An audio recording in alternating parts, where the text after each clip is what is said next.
Hayop ka, bulong ni Ashley sa hangin. Ang mga salitang iyon ay tila laso na dumaloy mula sa kanyang bibig, kasabay ng umagang suka na halos magpasuko sa kanya. Dalawang linya. Dalawang lintik na linyang pula sa pregnancy test kit ang tumititig sa kanya, parang nanunumbat, parang humuhusga. Hindi trangkaso. Hindi stress. Buntis siya.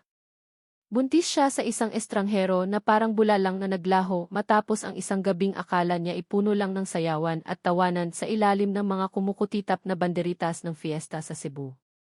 Ang ingay ng fiesta ilang linggo na ang nakalipas, parang pelikulang paulit-ulit na nagpe-play sa isip niya.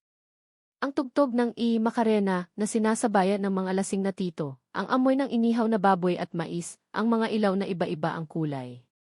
At siya, ang lalaking yun. Matangkad, medyo moreno, yung iting kayang matunaw pati yelo sa Antarctica. Nakipagsayaw. Nagkainuman ng kaunting tanduay ice. Nagkakwentuhan na parang matagal nang magkakilala. Ang mga mata niyang nangungusap, yung mga birong bumenta naman sa kanya. One night. Akala niya hanggang doon lang. Isa sa mga what happens in fiesta, stays in fiesta moments. Pero hindi.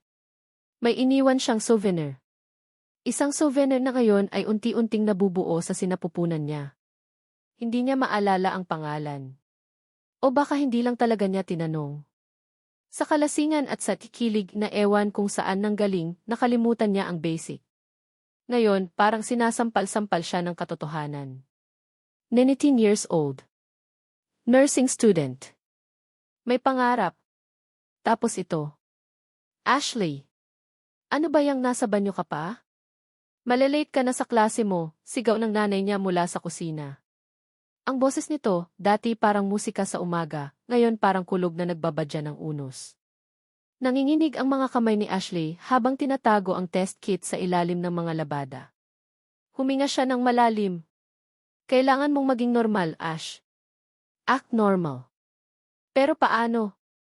Paano ka a-act na normal kung yung buong mundo mo parang gumuho na? Paglabas niya ng banyo, sinalubong siya ng matalim na tingin ni Aling Martha. Anak, ilang araw ka nang parang wala sa sarili. Putit dilaw ka na, May sakit ka ba? Napalunok si Ashley. O wala po, Nay. Puyat lang po siguro sa school. Layer. Siguraduhin mo lang, ha? Alam mo namang ikaw na lang ang inaasahan namin ng tatay mo. Magsusunog kami ng kilay para lang makapagtapos ka, tapos... Hindi na tinuloy ni Aling Martha ang sasabihin, pero sapat na iyon para maramdaman ni Ashley ang bigat. Ang expectation. Ang pressure. Lumipas ang mga araw na parang bangungot. Laging nahihilo, laging nasusuka. Pinipilit niyang itago, pero alam niyang hindi magtatagal, mabubuking din siya. Ang uniform niyang unti-unting sumisikip. Ang mga tingin ng mga kaklase niya na napapansin ang pagbabago sa kanya.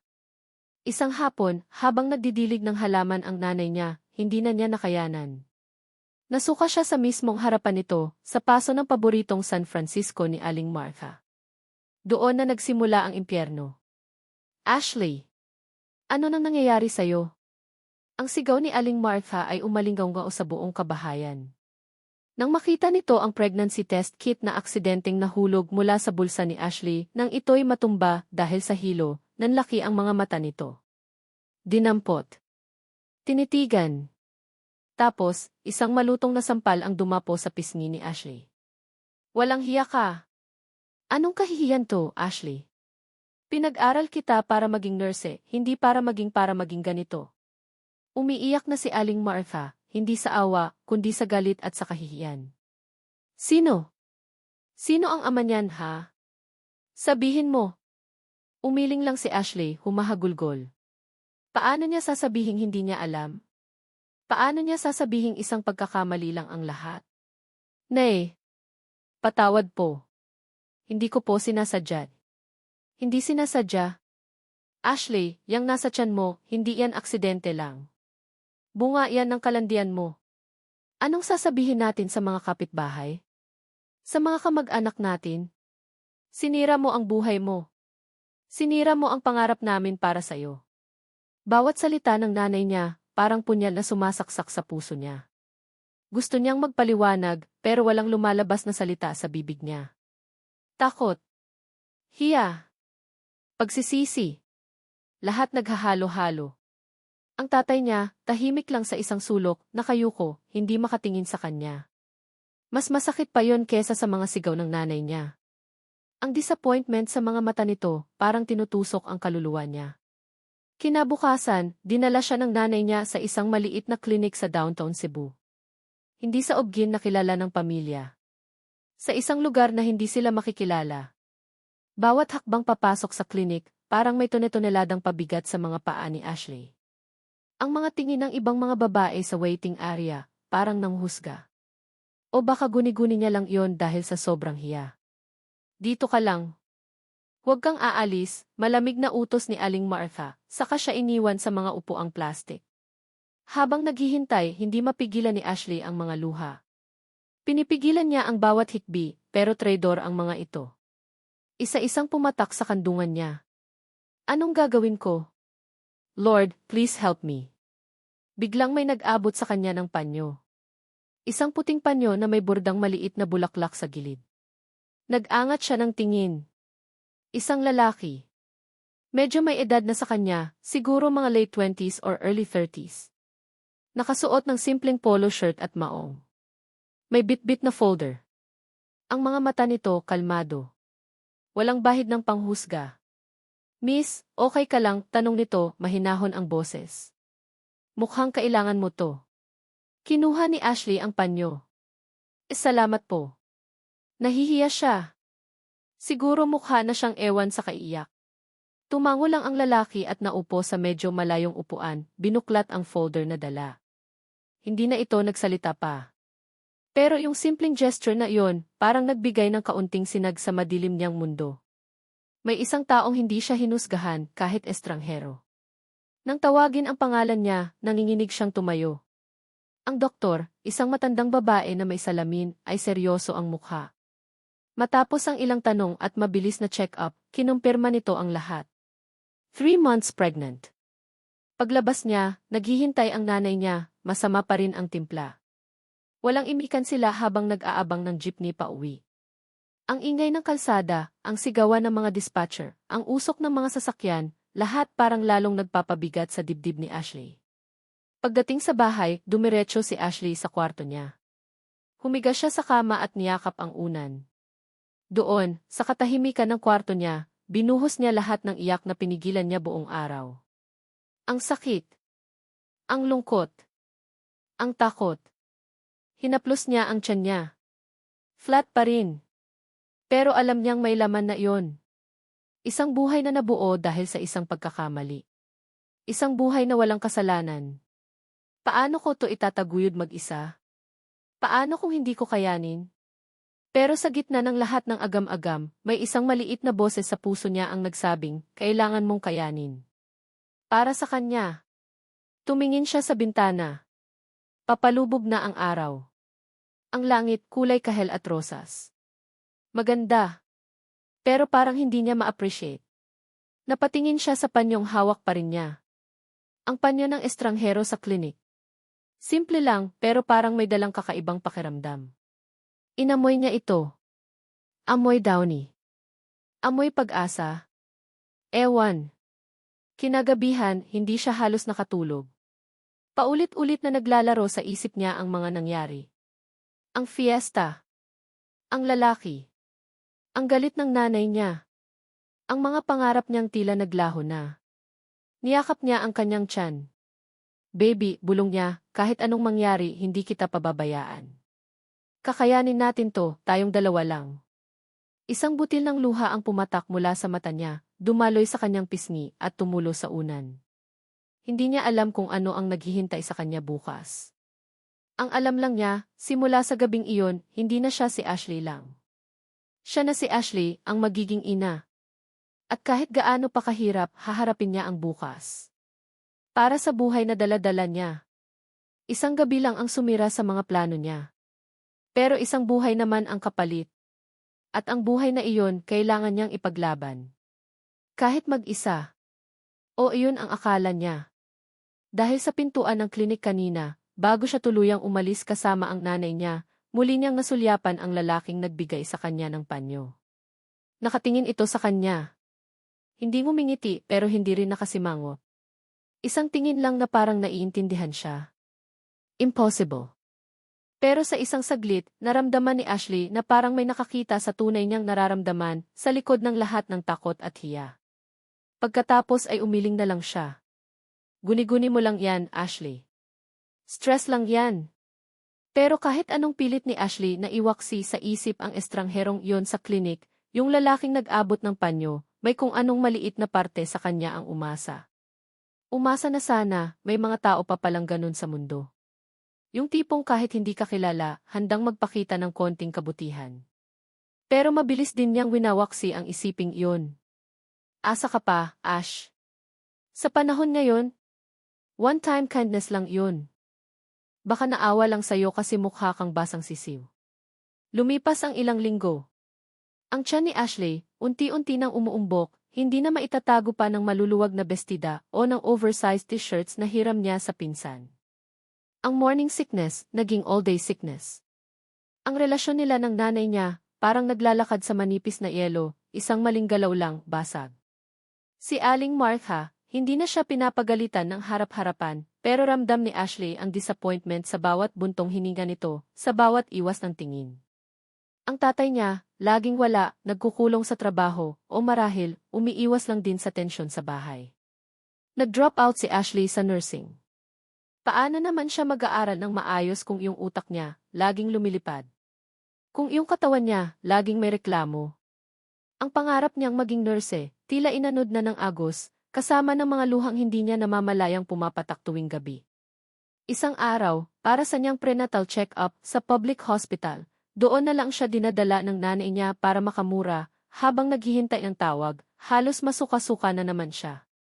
Ang amoy ng ospital, pinaghalong lisol, dugo, at pawis ng kung sino-sino, parang lalong nagpapasama sa pakiramdam niya.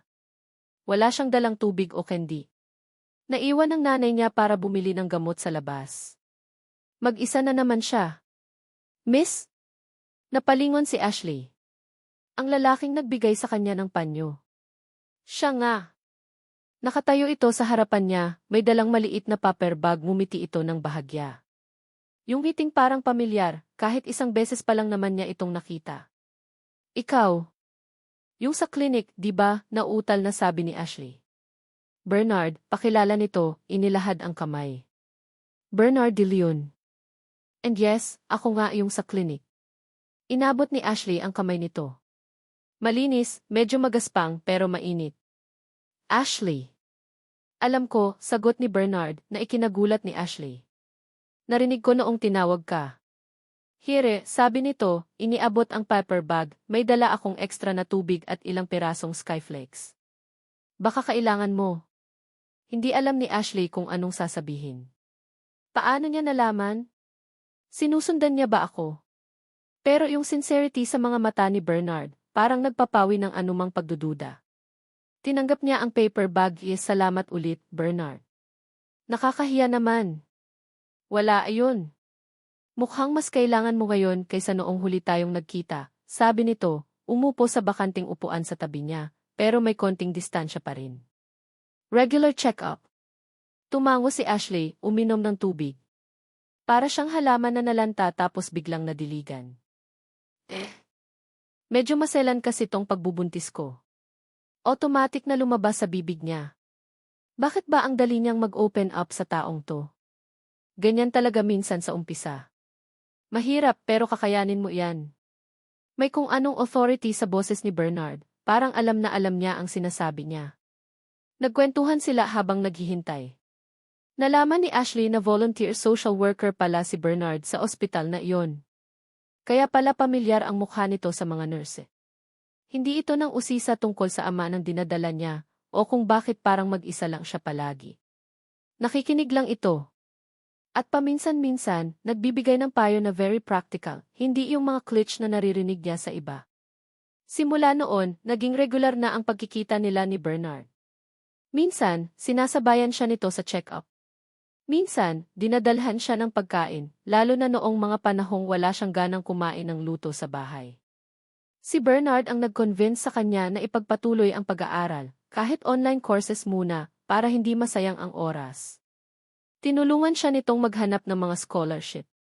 Nang malapit na siyang manganak, si Bernard ang kasama niya sa pamimili ng mga gamit ng baby. Siya ang bumuhat ng mga pinamili.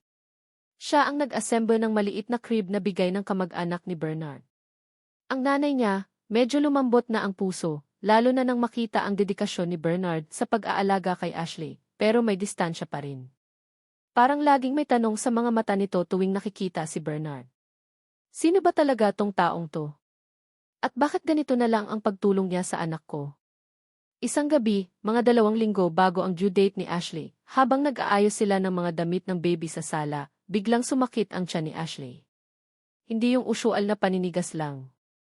Iba to, matindi. Napasigaw siya. Ashley! Anong nangyayari? Taranta ni Aling Martha. Si Bernard, nakadarating lang para magdala ng sinigang na paborito ni Ashley, ang unang nakarecover. Aling Martha, dalhin na natin si Ashley sa ospital. Manganganak na yata siya. Sa ospital, si Bernard ang hindi umalis sa tabi ni Ashley. Habang si Aling Martha ay nagdarasal sa chapel, si Bernard ang humahaplo sa likod ni Ashley, nagpapagaan ng loob nito, nagbibigay ng instructions kung paano huminga. Para siyang experienced na coach. At nang marinig nila ang unang iyak ng sanggol, isang malusog na baby girl, si Bernard ang unang humiti kay Ashley, yung iting abot tenga. Congrats, Mommy Ash. Ang ganda ng baby mo. Luha. Hindi na luha ng takot o lungkot. Luha ng saya. Niyakap ni Ashley ang anak niya. Pinangalanan niya itong Angela, dahil para sa kanya, anghel talaga ito na dumating sa buhay niya. Pagkatapos manganak, mas naging kailangan pa ni Ashley si Bernard. Turuan siyang magpaligo kay Angela. Magpatulog. Magpalit ng diaper. Si Bernard, parang natural na sa kanya ang lahat. Kapag pagod na si Ashley sa magdamag na pag-aalaga kay Angela, si Bernard ang sasalo, sige na, Ash, matulog ka muna. Ako na muna bahala kay Angela. At mahimbing kang matutulog si Angela sa mga bisig ni Bernard, na parang matagal na nitong kilala ang amoy nito. Ang kilig. Hindi na mapigilan ni Ashley. Paano naman hindi, kung yung taong to, parang hulog ng langit? Yung suporta, yung pag-aalaga, yung pasensya. Lahat na yata ng qualities ng ideal man nasa kanya na. Maliban sa isa, ang pagiging bukas tungkol sa sarili niyang buhay. Palaging umiiwas si Bernard kapag napupunta ang usapan sa pamilya niya, sa nakaraan niya. Hindi na mahalaga yun, lagi niyang sagot, sabay ngiti na parang may itinatagong lungkot. Walang social media. Walang lumang litrato. Parang isang taong bigla na lang sumulpot, walang history, walang baggage. O iyon ang gusto niyang palabasin. Isang hapon, habang nagtitimpla si Ashley ng gatas ni Angela sa kusina, at si Bernard naman ay naghugas ng mga bote, bigla na lang nadula si Ashley. Buti na lang, mabilis si Bernard at nasalo siya. Nagkatinginan sila. Malapitan. Amoy na amoy ni Ashley ang banayad na pabango ni Bernard, yung pamilyar na amoy na nagpapakalma sa kanya. Salamat, nautal na sabi ni Ashley, ramdam ang pamumula ng pisngi. Ngumiti lang si Bernard. Mag-iingat ka kasi. Pero hindi nito inaalis ang pagkakahawak sa braso ni Ashley. Ang mga mata nito parang may gustong sabihin. Bernard D. Ashley. At bigla, parang na-realize ni Bernard ang posisyon nila. Mabilis itong bumitaw, medyo namula rin. Sorry. Yung sahig, medyo madulas nga. Nag-iwas ito ng tingin, bumalik sa paghugas ng bote. Awkward. Pero may kilig na naiwan sa hangin. Si Ashley, napahawak sa dibdib. Ano iyon? Muntik na ba? Unti-unti, si Bernard na ang naging Tatay Bernard kay Angela. Hindi official, pero iyon ang tawag ng mga kapitbahay na nakakakita kung paano nito alagaan ang bata. Maging si Aling Martha, napapangiti na rin minsan kapag nakikitang karga-karga ni Bernard si Angela, kinakausap na parang naiintindihan siya nito. Pero isang gabi, habang mahimbing na natutulog si Angela sa crib, at si Ashley naman ay nagbabasa sa sala, narinig niyang may kausap si Bernard sa telepono sa labas ng bahay, sa may gate. Mahina lang ang boses nito, pero sapat na para marinig ni Ashley ang ilang salita. Hindi pa ngayon. Kailangan ko pa ng oras. Alam ko. Basta, mag-iingat ka dyan. Ang boses ni Bernard, seryoso. May halong pag-aalala? O takot? Sinilip ni Ashley sa bintana. Nakatalikod si Bernard, pero kitang-kita niya ang tensyon sa mga balikat nito. Pagkatapos ng tawag, napabuntong hininga ito ng malalim, napasabunot sa sariling buhok. Sino ang kausap niya? At bakit parang ang bigat ng pinag-uusapan nila? Kinabukasan, sinubukan ni Ashley na tanungin si Bernard. Bernard, may problema ba? Parang ang lalim ng iniisip mo kahapon. Ngumiti lang si Bernard, yung tipid ng ngiti. Wala yun, Ash. Trabaho lang. Don't worry about it, see. At mabilis nitong iniba ang usapan, tinanong kung ano ang gusto nilang ulam para sa tanghalian. Hindi kumbinsido si Ashley. May iba. May mali. Ang hinala niya, lalong lumakas makalipas ang ilang araw. Nagkayayaan silang mamasyal sa mall, si Ashley, si Angela, at si Bernard. Parang pamilya. Masaya si Ashley. Ito yung normal na buhay na pinapangarap niya para kay Angela. Habang kumakain sila sa food court, biglang may lumapit na babae sa table nila. Maganda. Social. Matangkad. Parang model. Bernard, tanong ng babae, ang mga mata nakatutok lang kay Bernard. Hindi man lang nito sinulyapan si Ashley o si Angela. Napatingin si Bernard sa babae. Nanigas ito. Parang nakakita ng multo. Sophia, anong ginagawa mo dito? Ang boses ni Bernard, hindi na iyong kalmadong boses na kilala ni Ashley. May halong gulat at parang inis. Hinahanap ka, obviously, sagot ng babaeng nagngangalang Sophia, may sarkasmo sa tono. Can we talk? Privately. Tumingin ito kay Ashley, mula ulo hanggang paa, tapos ibinalik ang tingin kay Bernard. Ang tingin na yon, parang sinasabing, sino tong basahan na kasama mo? Naramdaman ni Ashley ang pag-init ng mukha niya. Selos? Siguro. Pero higit pa doon, curiosity. Sino si Sophia? At bakit ganito ang epekto niya kay Bernard? Sophia, not now. And not here, mariing sabi ni Bernard, tumayo. Ashley, sandali lang, ha? Mag-uusap lang kami sa labas. Hindi na nito hinintay ang sagot ni Ashley, hinila na nito si Sophia palayo sa food court. Naiwan si Ashley, kasama si Angela na walang kamuwang-muwang nangumunguya ng teether. Nakatingin siya sa papalayong likod ni Bernard at ng babaeng iyon. Ang puso niya biglang kumabog ng malakas. Hindi dahil sa kilig, kundi dahil sa isang hindi maipaliwanag na kaba. Sino si Sophia? At ano ang hindi pa ngayon na sinasabi ni Bernard sa telepono? Ang lalaking walang nakaraan, bigla na lang nagkaroon ng isang anino mula rito. Isang anino na mukhang may dalang dilim. Ang dating payapang mundo na unti-unti nang nabubuo para kay Ashley at Angela, bigla na lang parang may paparating na bagyo. At si Bernard, ang taong akala niyang sandalan niya, baka siya pa ang sentro ng unos na to. Ang imahe ni Bernard kasama si Sophia, yung babaeng sosyal na bigla na lang sumulpot sa mall, ay parang multo na hindi maalis sa isip ni Ashley. Paulit-ulit. Para siyang nanonood ng sirang plaka. Pagbalik ni Bernard sa table nila noon, halatang-halata ang pagkabalisa nito. Pilit ang ngiti. Iba ang ikinikilos. Sinabi niyang kikaibigan lang daw si Sophia, may importanteng pinag-usapan lang tungkol sa isang lumang project. Pero hindi naniwala si Ashley. Ang mga mata ni Bernard, hindi kayang magsinungaling. May tinatago ito.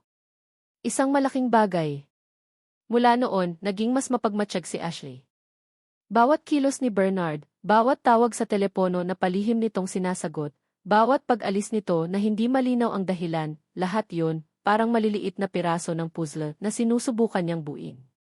Ang dating tikilig, napalitan ng tikaba at tihinala. Mahal niya pa rin ba si Bernard? Siguro. Pero mas nangingibabaw ngayon ang takot. Takot sa kung ano ang hindi niya alam. Isang gabi, mga alauna na ng madaling araw, nagising si Ashley dahil sa iyak ni Angela. Habang pinapatahan niya ang anak, narinig niya ang boses ni Bernard mula sa sala. Mahina, pero sapat para marinig niya. Hindi ito boses na nakikipag-usap. Ito'y boses na nakikipagtalo. Dahan-dahan siyang sumilip mula sa siwang ng pintuan ng kwarto. Nakaupo si Bernard sa sofa, hawak ang telepono, nakatalikod sa direksyon niya. Ang ilaw lang mula sa aquarium sa tabi ng GC ang nagbibigay ng liwanag sa madilim na sala. Sophia, ilang beses ko bang sasabihin sa'yo? Hindi pwede, Mariin, pero pabulong na sabi ni Bernard. Pause. Nakikinig ito sa kabilang linya. Wala kang pakialam kung sino siya. Ang mahalaga, she needs me right now, and I need this. Huminto ulit. Tapos, mas tumaas ang boses nito, puno ng pighati. Damn it, Sophia. Hindi mo naiintindihan. Kasalanan ko bang nangyari yun? Ginawa ko ang lahat. Lahat. Napatakip ng bibig si Ashley. Anong nangyari? Anong kasalanan? Ang puso niya kumakaripas. Parang may hinahabol na hindi niya makita. Stop threatening me, Sophia. Hindi mo ako mapipilit, sigaw ni Bernard, pero napigilan agad ang sarili, napatingin sa direksyon ng kwarto ni Ashley, tila natatakot na baka narinig siya. Huminga ito ng malalim. Look, mag-usap tayo bukas. Hindi dito. Sa labas. Pero please, tigilan mo na to. Binaba nito ang telepono, napasabunot sa buhok, tapos itinukod ang mga siko sa tuhod, yumuko na parang pinapasan ang buong mundo. Nanigas si Ashley sa kinatatayuan. Ang Bernard na kilala niya, yung kalmado, yung laging may solusyon, yung sandalan niya, parang ibang tao ang nakikita niya ngayon. Isang taong puno ng galit? Pagsisisi? Takot? Kinabukasan, sinubukan ni Ashley na harapin si Bernard. Nagtimpla siya ng kape, yung paborito nito. Inilapag sa mesa sa harap niya. Bernard, simula niya, pinipilit na maging kalmado ang boses. Narinig kita kagabi. Kakausap mo si Sophia. Nag-angat ng tingin si Bernard. Ang mga mata nito namumugto. Halatang hindi nakatulog. Ash can explain. Then explain, diretsong sabi ni Ashley. Sino ba talaga si Sophia? At ano yung kasalanan na sinasabi mo? Ano yung nangyari? Umailing si Bernard. It's complicated, Ash. Mga bagay na hindi mo na kailangang malaman. Basta, maniwala ka sa akin, wala kang dapat ipag-alala. Kinuha nito ang kamay ni Ashley. Ang mahalaga, nandito ako para sa inyo ni Angela. Yun lang ang dapat mong isipin. Hinila ni Ashley ang kamay niya. Paano ako hindi mag-aalala, Bernard? You're living with us.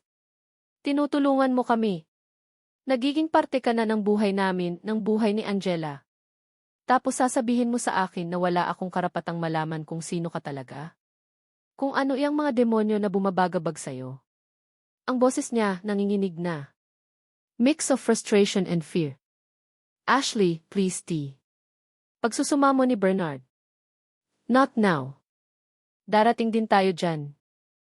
Just trust me. Trust you, mapait na tumawa si Ashley. How can I trust someone who keeps secrets from me? Paano kung yung sikreto mo, madamay kami ni Angela? Paano? Hindi na nakasagot si Bernard. Yumuko lang ito. Ang katahimikan sa pagitan nila, masakit. Masakit dahil alam ni Ashley, may inililihim talaga ito. At ayaw nitong sabihin. Simula noon, mas lalong naging mailap si Bernard. Lagi itong wala sa bahay, laging may inaasikaso. Si Ashley naman, hindi na mapakali. Yung mga salitang narinig niya noong gabing iyon, kasalanan ko, nangyari iyon, stop threatening me, parang sirang plaka na paulit-ulit sa utak niya. Isang hapon, habang natutulog si Angela, hindi na nakatiis si Ashley. Binuksan niya ang laptop. Nag-Google. Ano ang alam niya tungkol kay Bernard? Bernard De Leon. Volunteer social worker. More or less nasa early 30s. Taga Cebu. Yun lang. Napakakonti. Sinubukan niyang i-type ang Bernard De Leon Cebu sa search bar. Maraming lumabas. Mga Bernard De Leon na engineer, accountant, estudyante. Wala ni isang picture na kamukha ng Bernard na kilala niya. Sinubukan niyang idagdag ang key social worker. Mas kumonti ang resulta. Pero wala pa rin. Napabuntong hininga siya. Ano ba tong ginagawa ko? Nagiging stalker na ba ako? Pero hindi niya mapigilan ang sarili. May nag-udyok sa kanyang alamin ang totoo. Bigla may naalala siya. Noong unang beses silang nagkita sa klinik, may dala itong folder. May nakasulat doon na pangalan ng isang foundation. Hindi niya masyadong natandaan, pero parang mait Mercy sa pangalan. Tinip niya, Bernard de Leon Mercy Foundation Cebu. Nag-load ang page. At doon, sa isang lumang article mula sa isang local na news website, may isang pangalan, Bernard Miguel de Leon. May picture. Medyo bata pa si Bernard doon, mas payat, pero siya nga. Ang caption, Businessman Bernard Miguel de Leon, acquitted sa kasong parricide. Nanlamig ang buong katawan ni Ashley. Parricide? Pagpatay sa asawa o malapit na kamag-anak? Hindi. Hindi maaari. Nagkamali lang siguro siya ng basa. Pero habang binabasa niya ang article na may petsang 5 taon na ang nakalilipas, unti-unting lumilinaw ang lahat. O mas tamang sabihin, unti-unting dumidilim ang lahat. Bernard Miguel de Leon. Isang kilalang batang negosyante sa Cebu. Ikinasal kay Sofia Alcantara, yes, the Sofia. Anak ng isang maimpluwensyang pamilya. Isang gabi, natagpo ang patay si Sofia sa kanilang mansyon. Ang pangunahing suspect, si Bernard. May mga ebidensya raw na nagkaroon sila ng matinding pag-aaway bago ang insidente. May mga pasa si Sofia.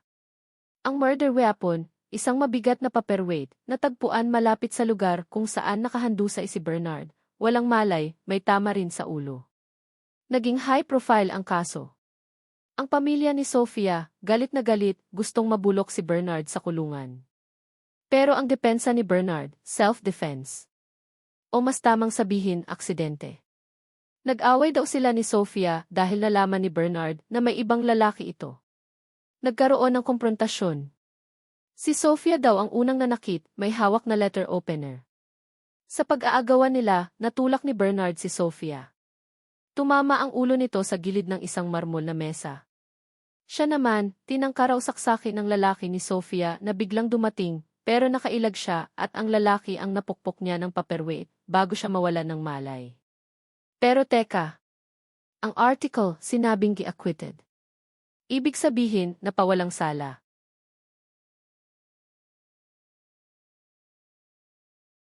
Kulang daw ang ebidensya para patunayang sinadya ni Bernard ang pagkamatay ni Sofia.